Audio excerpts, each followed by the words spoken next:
YouTube family, it's Anita. Welcome back to my channel. Thanks for stopping by. And it's a new year, so happy New Year's to you. My first video of the year. I know I'm behind, but I'm trying to catch up. But this video we're going to be talking about a creamy hair oil and how to make it. Let's go. I love butters in my hair, so we'll be starting with Batana butter, 1 ounce, and 1 ounce of the Shea Butter. And we use 1 ounce of, these are approximates, of the Shea Butter. Next we'll add 1 ounce of our mango butter. Okay, next we'll be adding 1 ounce of the organic extra virgin coconut oil. Okay, first oil is grapeseed oil. I'll do 2 ounces of that. Next we'll be adding our sweet almond oil, 2 ounces of that as well. You don't have to add a whole bunch of different oils. You can add the oil of your choice. Okay, next we're going to add our sunflower oil.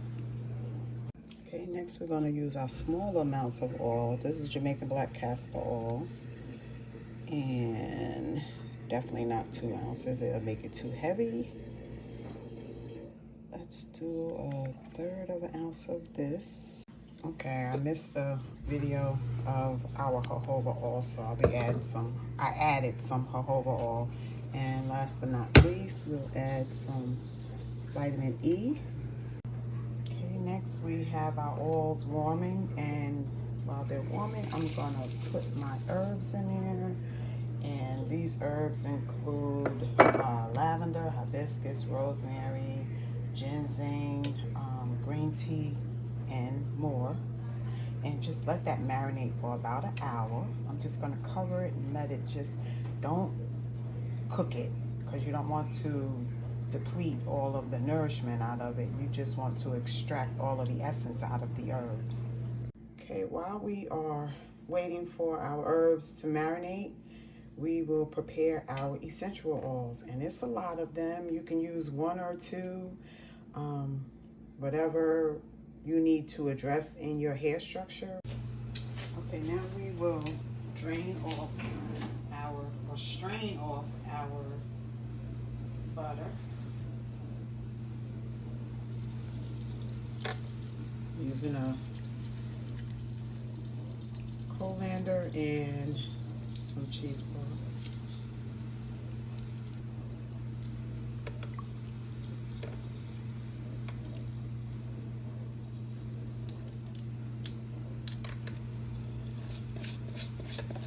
I like to get everything in there. And once it's cooled a little bit, it's a little bit hot. Squeeze the excess out. If I need gloves.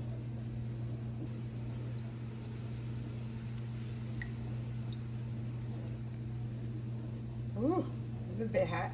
Okay, I'm gonna let that sit and get room temperature. And once it's room temperature, I'll add my essential oils, mix it well, put it in the fridge and let it cool down, and then blender, stick blender, however you blend your oil, and then we'll come back. Okay, now that our oil has cooled in the fridge, I added the essential oils to it, and now I will blend with the stick blender. Okay, now I'm going to keep blending for a little while and then put it in my 2 jars. But before that, we need to add a fragrance. How I pour it into my jars is 1 jar I'll pour, and this should make about 2 16 ounces, 2 cups. Okay, 8 and 8, so I'll be 8 ounce, 2 8-ounce jars, right? So this is 1 jar where you can squirt it out and put it on your sink and use as necessary in your hair. You can even use it on your body if you like. Try it on your hands and stuff. I like it. It's really moisturizing. And then the other bottle, I just put where it's capped off and sealed, and you can put it on your shelf. And when you run out, then you always have one on the back, and you don't have to make it so often. Everybody uses this in my household, so I like to have it readily available and not have to like today. Had to hurry up and make it because we have run out. The other thing I do is, move that out the way, my fragrance. Now, I like to work with different fragrances. I like to try different fragrances. This particular fragrance right here is skin safe fragrances that I buy, and I like to blend different ones to see what kind of smell I come up with. And I don't want to just pour it in, not like it, and have to discard the whole thing. So what I do is I take lotion, just regular lotion, buy any kind of lotion in the store that you like to rub on your skin. And once I've made the blend, this particular blend is coconut, caramel, honey, vanilla, chamomile, and a couple of other things, and it gives me this creamy, coconutty, kind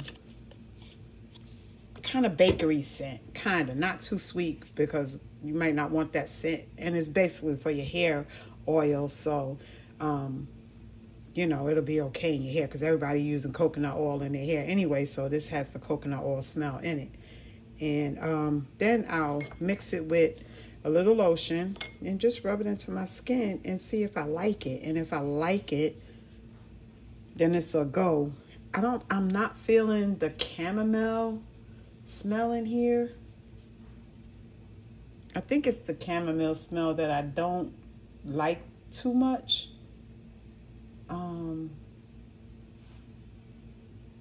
I love the caramel. I love coconut. Coconut go without saying.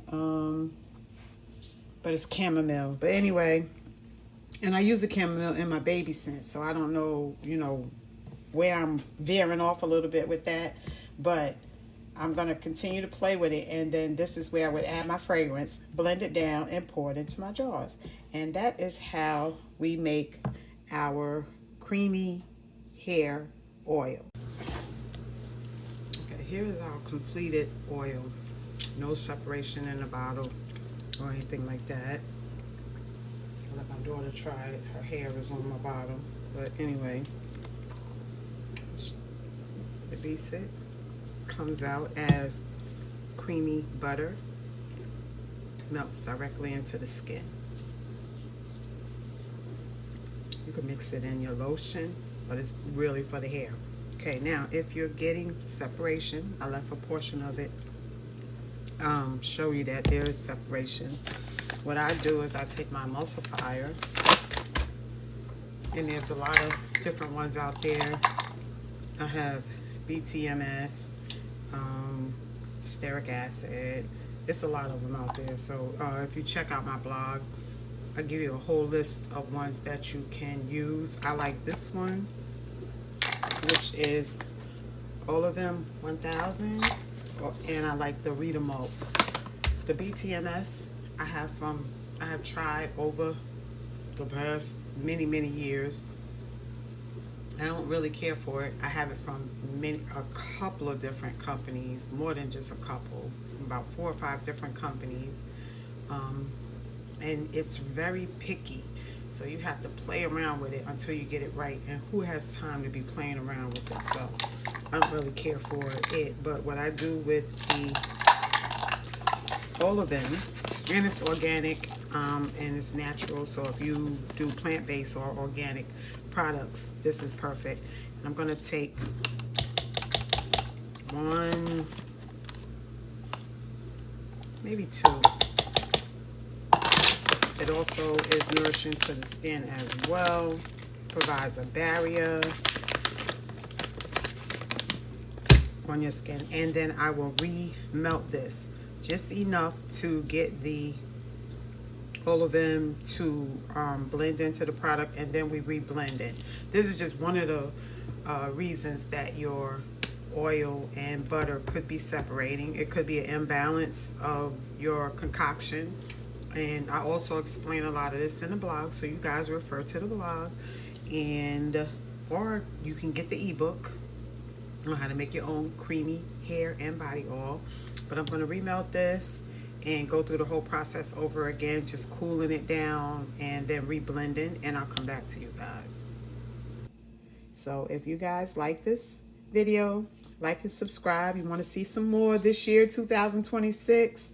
I'll come back and, you know, give you some variations on different things. And in the meantime and in between time, I wish you guys love and light. Don't forget, like, subscribe, hit that button, and I'll come back to you. And I'll see you on the next video.